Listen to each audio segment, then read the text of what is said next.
Wow, what the did we just watch? Stay for our review and recommendation.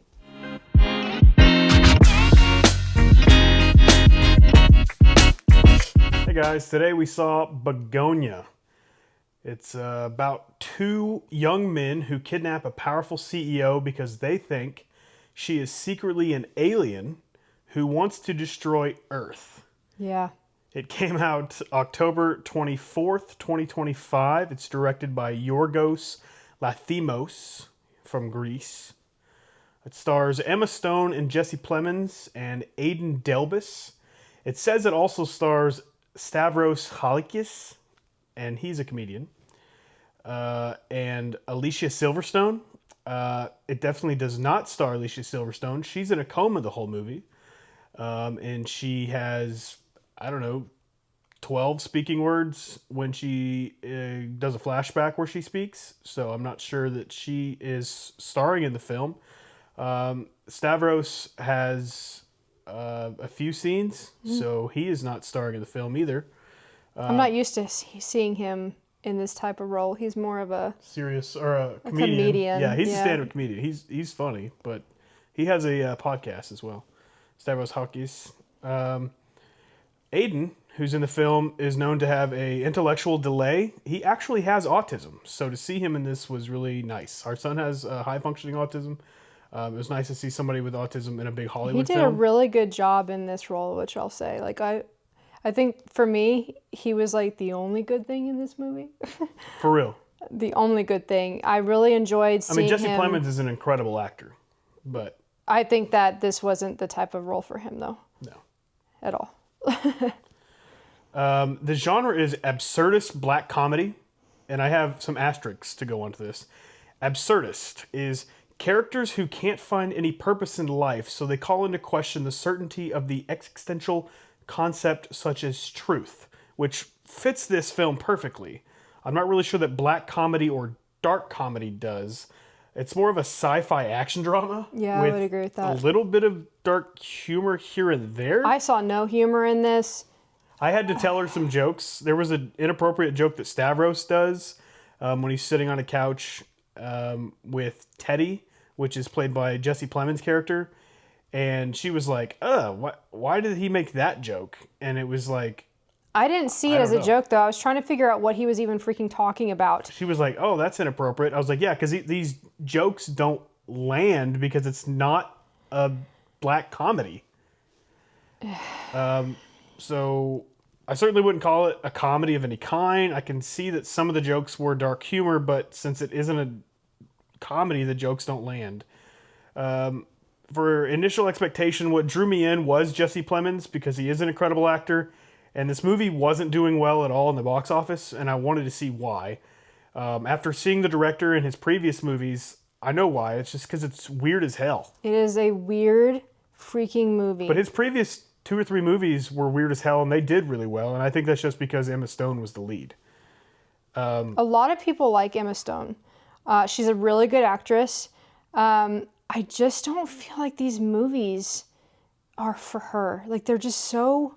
She did really well in the last few movies that they were with. I get it. I mean, one of them only made like $1 million profit, but one was like a huge profit. They're just so I mean, I can go to my my bottom down here. The budget was around $50 million, and they've only made it $11 million so far. And I promise if you ever see this movie, you'll understand why. I mean, you're like, why... How, if you watch the movie, you're going to go, where did the $50 million go? And it's definitely towards the travel that they did for B-roll. Like at the end, you'll just see a bunch of random scenes, and that's definitely where that's definitely where the money went. And it was stupid and uncalled for. Like, they could have done it another way. I mean, they probably didn't want to, and nobody wants to do this, but I mean, they honestly could have used AI to just save money, but that's a terrible... It was like maybe a 1-2 minute part, and it was literally uncalled for with how they did it. Yeah, they could have just said what happened, and it wouldn't have added or removed anything from it. The story was weird and not super difficult to follow, but it wasn't super easy to get either. Until maybe the very end, then you were like, this is dumb as heck. Yeah, you're like, what's going on here? Oh my gosh. That's what I sat through? Waste of money. Thanks. Definitely left you with some questions. Definitely kept my interest, not hers. Not mine. Kept my interest, majority of the film, because I wanted to know what's going on. What's going to happen next? Because basically I was like, what the hell is going on? I called it. I knew. Yes. I knew exactly what was going on, and because Immediately we both go. Don't say. I don't want to spoil anything, but because I knew what was going on, I was like, "This is a really stupid movie." Yeah, that's what I wrote in here. I got to that. Nothing really dragged on or was rushed, and the pacing was fine. The characters were believable, and how we talk about if they're well developed, nothing was developed. There was no backstory to any character. Well, I think that Teddy, he had a backstory, and because he had... We just got to why he was upset. Yeah, so there was a backstory because of why he was the way he was. Emma's story had no backstory, and it was just really stupid. I'm just frustrated with this movie because it was just uncalled for. Characters and performance. Emma Stone actually shaved her head for this role. Which is crazy. So that's dedication. Unrelated, but Jesse Plemons has lost a lot of weight. A lot. And I think both of them... I wonder if it was for this role, because he had to play someone who was really poor. I think that the one thing that I really liked about this was it, in the very beginning, you saw where Teddy came from, and then you saw where Michelle, yeah, where she came from, and you saw how poor they were and how like rich she was, and they really did a really good job showing, comparing and contrasting, showing like the differences between both those characters. That was the only thing I thought was really good on the director's part. The only thing. So yeah, and then of course I really did like is Danny's Dawn's character. This would be if we were like really good, we would edit this, but we're just gonna give it all to you. I really did like Dawn's character because I feel like he just played truly himself in the movie. Yeah. I feel like he was who he was. He did the character really, really well. And that was really all I liked about the whole movie. Yeah. There's a scene where Stavros, the actor playing a cop, is doing an investigation looking for Emma Stone's character, Michelle. And I thought the acting was done pretty well. It felt like a legit investigation conversation between him and Teddy. I thought that was done really well. I want to give Stavros some credit because he's not traditionally an actor. He has done some stuff. But him and, of course, Jesse Plemons, who's a great actor. He is a great actor. Like she said, the only character I felt like I could connect with was Dawn because not because of this. I don't feel this way. But he didn't want to be on Earth anymore. And it just reminded me, my son has difficulty, and autism can be a lonely world. And it's just, it made me connect there. The only real relationship that they focused on really was Teddy and Dawn, but they're cousins. But they acted like Dawn, looked up to Teddy for advice and direction, but Teddy just kind of treated him as a helper. Which is really sad because Teddy he loved him. He was just like, "You're my assistant." Yeah, because Teddy was really like in this world of being only about himself, very egotistical, and I think that left Dawn in this, like you said, a lonely world. Because even when they're at the dinner table, talking with Michelle, he says, "I did all this myself," and then Dawn gets upset and he goes, "Oh, of course, with the help of Dawn." Yeah, and then towards the end, you just see kind of Dawn slowly spiral more and more and more, which is just really, really sad. And I felt really bad for him, and I felt, like I said, this actor plays this character so well. And that's, like I said, one of the only things I really liked about this movie was seeing him portray this character very well. As far as visuals and style go, I really enjoyed the aperture that they used on the close-up of faces, particularly Emma's, and the bokeh, the blur quality. It was nice in several scenes. As far as standout visuals or memorable scenes, there was a couple of bloody scenes that you won't forget for a few days. No. Or ever, maybe. They were pretty cool. Sound and music. Weird, dude. Weird. Horrible, actually. There's some horror-like sounds where they just flat out don't belong. and there's extreme cinematic music and random scenes where they don't fit. Like there's just a scene where Teddy is riding a bike. He's not headed to anywhere crazy. He's going to work. And it's just like dun dun dun dun dun dun dun dun dun dun. He's going to work, dude. He's not like, I got to get to work so I don't get fired. He's not in a hurry to work. Or he's not running from anything. It's just like, what the hell? It's so stupid. I didn't feel like any of the music belonged, except Emma's giving a speech at one point to Teddy, and there's some kind of tense music there. That fit. That was the only music in the entire freaking film that fit. They were really into the orchestra. They were like, we got an extra $20 million. What's your budget? $20 million is your budget? That's crazy because that's how much we got left. With this specific orchestra, and we're going to let them play. Yeah. Honestly, as far as themes and message, I think the message, and this is legit, we confirmed this. This was my idea, and we confirmed that this was the message. Big Pharma is killing people and the bees, and they don't care.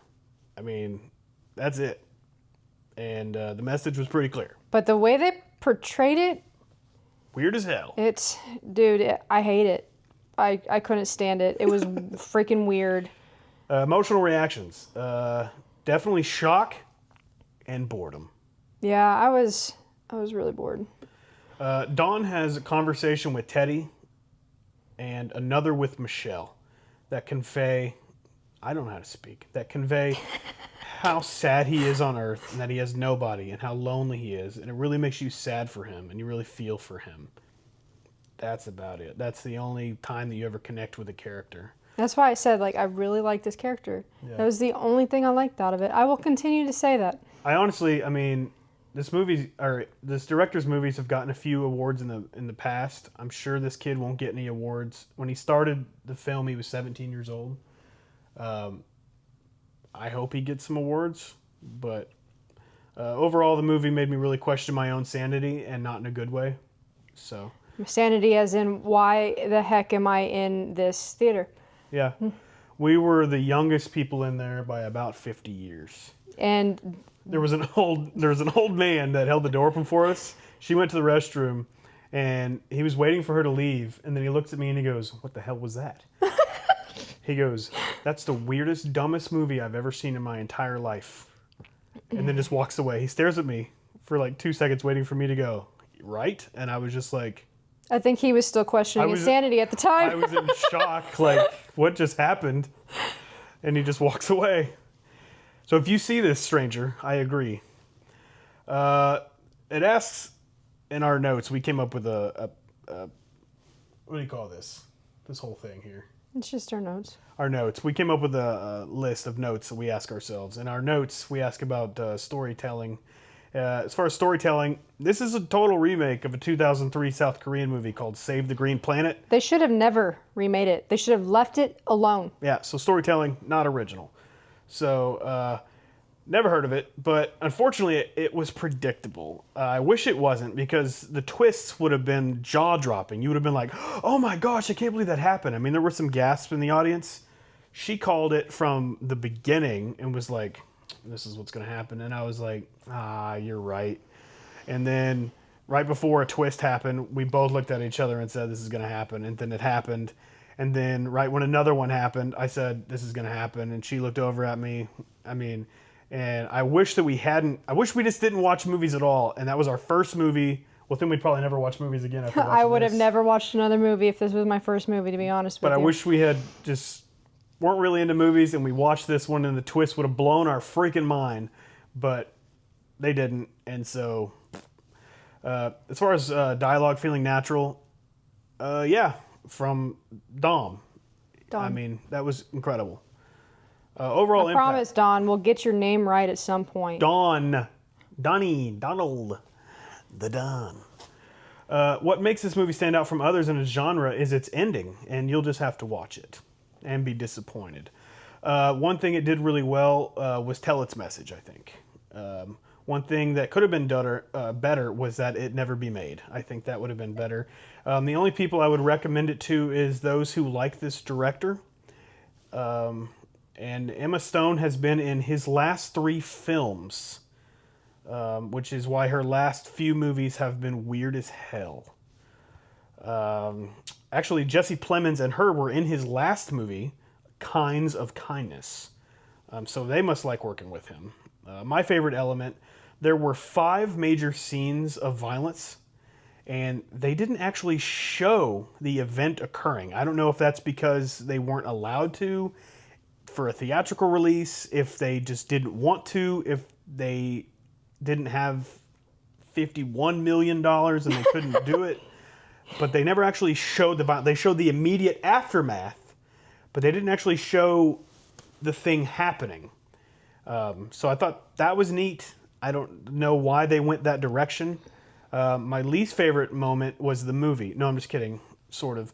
My least favorite moment was she's super wealthy, she's single, she lives alone, and she gets kidnapped directly outside her front door. She's chased around her property. Which you see that in the preview of the trailer, so that's not a She doesn't have a thing. single security camera. Everyone's looking for this huge, powerful CEO. She's on the cover of Fortune magazine, Time magazine, Forbes magazine.